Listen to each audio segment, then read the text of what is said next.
জানিয়ে দেব সর্বশেষ আপডেট আন্তর্জাতিক সংবাদ। শুরুতে ইসরায়েল লেবানন হামলা পাল্টা হামলা, শুরু হচ্ছে কি নতুন যুদ্ধ। এদিকে মোসাদের হয়ে গুপ্তচর বৃত্তি যে সাজা দিল তুরস্ক। আরও থাকছে মারমুখী অবস্থানে হিজবুল্লাহ, ইসরায়েল বাড়ছে উত্তেজনা। সেই সঙ্গে রুশ বিমান হামলায় জাপোরিজিয়ায় শিশুসহ নিহত 9।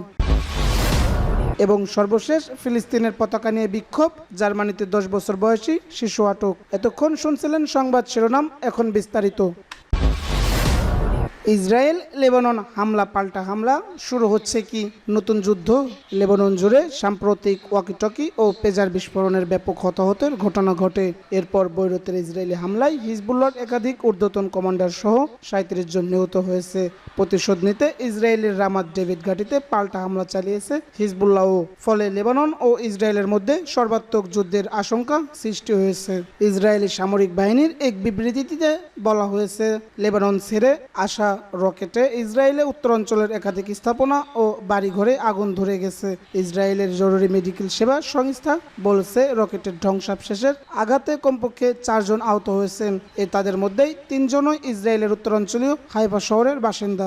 ইসরায়েলের বেসামরিক প্রতিরক্ষা সংস্থা মুমূর্ষ রকেট হামলার ঘটনায় উত্তরাঞ্চলের সব স্কুল বন্ধ রাখার নির্দেশ দিয়েছে। গত প্রায় 1 বছর ধরে চলা গাজা যুদ্ধের মাঝে লেবানন ইসরায়েল সীমান্তে সর্বশেষ এই উত্তেজনায় ইসরায়েল জুড়ে ব্যাপক আতঙ্ক ছড়িয়ে পড়েছে। ইসরায়েল ও হিজবুল্লাহর ক্রমবর্ধমান সংঘাতে এই অঞ্চলে সর্বাত্মক যুদ্ধের আশঙ্কা তৈরি হয়েছে। চলতি সপ্তাহে ইসরায়েলি কর্মকর্তারা হামাস শাসিত গাজা উপত্যকার বদলে লেবাননের ইরান সমর্থিত হিজবুল্লাহর উপর তাদের সামরিক অভিযানের ফোকাস ঘুরে বলবে ইঙ্গিত দিয়েছেন। মোসাদের হয়ে গুপ্তচর বৃত্তি যে সাজা দিল তুরস্ক। ইসরায়েলের গোয়েন্দা সংস্থা মোসাদের হয়ে গুপ্তচর বৃত্তির খেসারত দিতে হয়েছে 37 জনকে। তুরস্কের একটি আদালত এমন 37 জন গুপ্তচরকে প্রায় 250 বছর কারাদণ্ড দিয়েছে। সংযুক্ত আরব আমিরাত ভিত্তিক গণমাধ্যম দ্য ন্যাশনাল জানিয়েছে, তারা আদালতের রায়ের এমন নথি দেখতে পেরেছেন। প্রায় 1 বছর আগে শুরু হওয়া গাজা যুদ্ধ নিয়ে ইসরায়েল ও তুরস্কের মধ্যে সম্পর্কের অবনতি ঘটে। সে ধারাবাহিকতায় তুরস্ক দেশটির সঙ্গে বাণিজ্যিক সম্পর্ক ছিন্ন করে। এখন তুরস্কে থাকা মোসাদের এজেন্টদের উপর খড়গ হস্ত করার ঘোষণা দিয়েছে আঙ্কারা। এরপরই এমন সাজার খবর এলো সামনে। গুপ্তচর বৃত্তির উদ্দেশ্য নিষিদ্ধ তথ্য সংগ্রহ করায় ওই 37 জনকে বিভিন্ন মেয়াদে সাজা দেওয়া হয়েছে। 2 ব্যক্তিকে 8 বছর, এক ব্যক্তি 1 মাস এবং বাকি 35 জনকে 6 বছর 8 মাস করে সাজা দেওয়া হয়েছে। তবে সাজার বিরুদ্ধে আপিলের সুযোগ পাবেন এই ব্যক্তিরা। আর বিচার শুরুর আগে যে সময় কারাবাস করেছেন তা সাজা থেকে বাদ যাবে। আটক ওই ব্যক্তিরা ঠিক কী ধরনের তথ্য কোথা থেকে কখন সংগ্রহ করেছিল তা আদালতের নথিতে উল্লেখ ছিল না। অন্যান্য কারণের মধ্যে অপরাধের বিষয়ের গুরুত্ব এবং মূল্য এবং অভিপ্রায়ের উপর ভিত্তি করে আসামিদের অপরাধের তীব্রতার ভিত্তিতে এমন সাজা দেওয়া হয়েছে। এই ব্যক্তিরা দেশ ত্যাগ করতে পারবে না বলে জানানো। মারমুখী অবস্থানে হিজবুল্লাহ, ইসরায়েল বাড়ছে উত্তেজনা।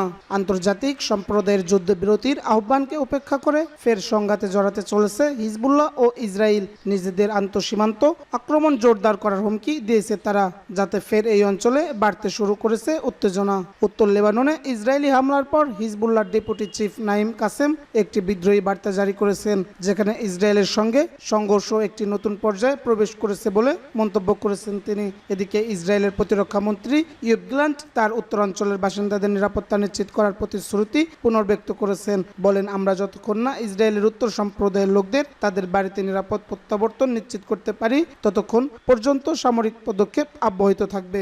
কঠোর অবস্থানের কথা জানিয়েছেন সেনাপ্রধান লেফটেন্যান্ট জেনারেল হার্জি হালেভিও। তিনি বলেন, ইসরায়েল তার নাগরিকদের যেই হুমকি দেবে তাকেই আঘাত করবে। যদিও ইসরায়েলের সবচেয়ে বড় মিত্র যুক্তরাষ্ট্রের পক্ষ থেকে এ ব্যাপারে সংযম থাকার আহ্বান জানানো হয়েছে।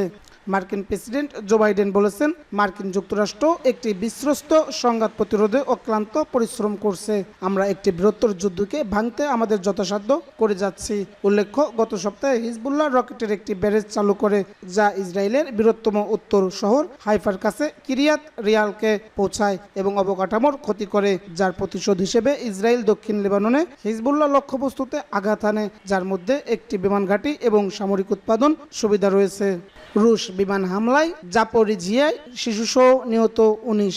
ইউক্রেনের দক্ষিণ পূর্বাঞ্চলীয় শহর জাপোজেরিয়ায় রাশিয়ার বিমান হামলায় রবিবার গভীর রাতে এক শিশুসহ ১৮ জন বেসামরিক লোক আহত হয়েছে।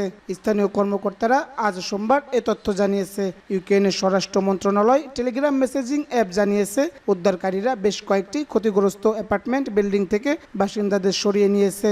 মন্ত্রণালয় আরও জানিয়েছে, প্রাথমিক তথ্য অনুযায়ী জাপোরিজিয়ায় হামলার জন্য রাশিয়ার তার কেএবি গাইডেড এরিয়াল বোমা ব্যবহার করেছে।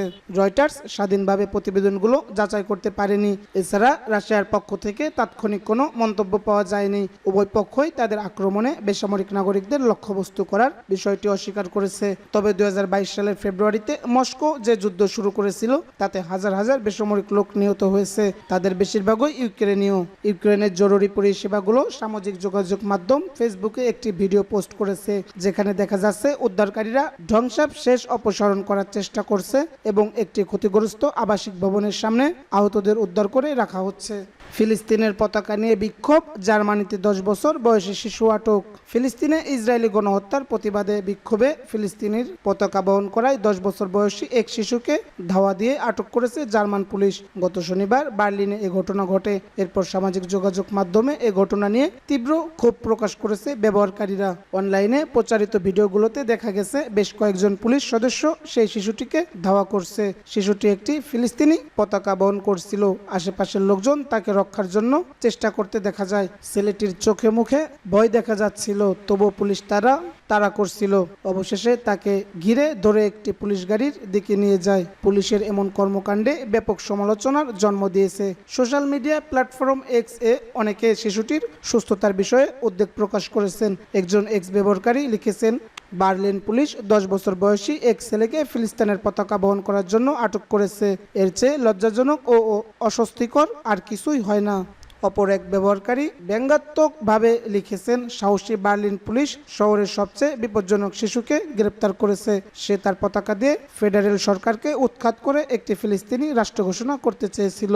আরেকজন হতাশা ব্যক্ত করে লিখেছেন, মাত্র ১০ বছর বয়সী এক শিশুকে তাড়া করছে পুলিশ, কিছুই বলার নেই আসলে। জার্মান সাংবাদিক এবং লেখক হেনো হাওয়েনস্টাইন ঘটনাটিকে এক্সে অস্বস্তিকর এবং লজ্জাজনক বলে বর্ণনা করেছেন। অন্যদিকে দক্ষিণ আফ্রিকার কর্মী অ্যান্ড্রু ফিনস্টেইন এ ঘটনাকে দুঃখজনক এবং অপ্রতিরোধ্য বলে অভিহিত করেছেন। ২০২৩ সালের অক্টোবরে গাজা যুদ্ধ হওয়ার পর থেকে জার্মান সরকার ইসরায়েল পন্থী অবস্থান নিয়েছেন এবং ফিলিস্তিনপন্থী বিক্ষোভ দমন করে আসছে। ভিডিও প্রকাশের পর থেকে জার্মান কর্তৃপক্ষ কোনো মন্তব্য করেননি।